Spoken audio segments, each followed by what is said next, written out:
Mr. Ogie Diaz, may tanong ako sa iyo, yung mukha mong parang tuhod.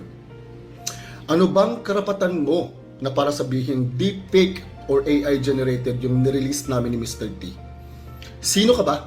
At ano ka ba? Ano bang credentials mo? Do you specialize in digital manipulation? Do you have a credential for forensic document examiner?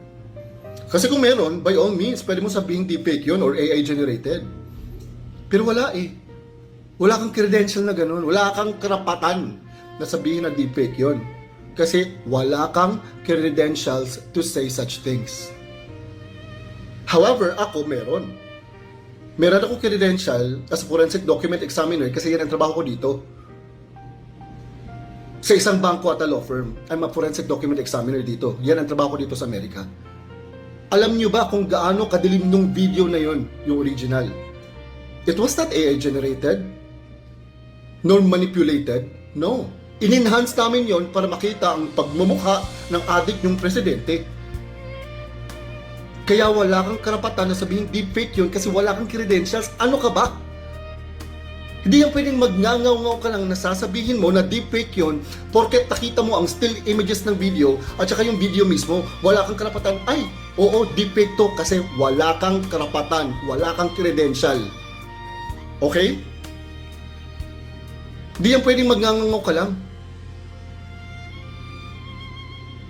Kaya nga, sinasabi namin, nakasuhan na kami para malaman ng buong tao kung totoo ba yun o hindi.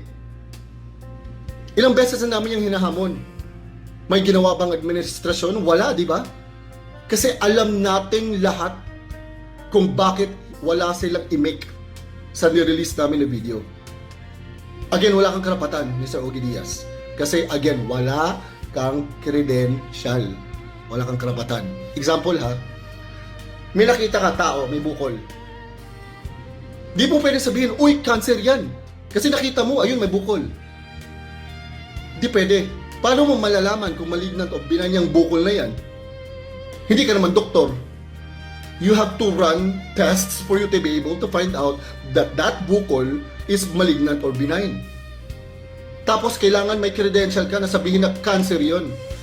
Pareha din yan sa pag-determine na AI generated ba or manipulated ba yung video na nirelease namin. Okay?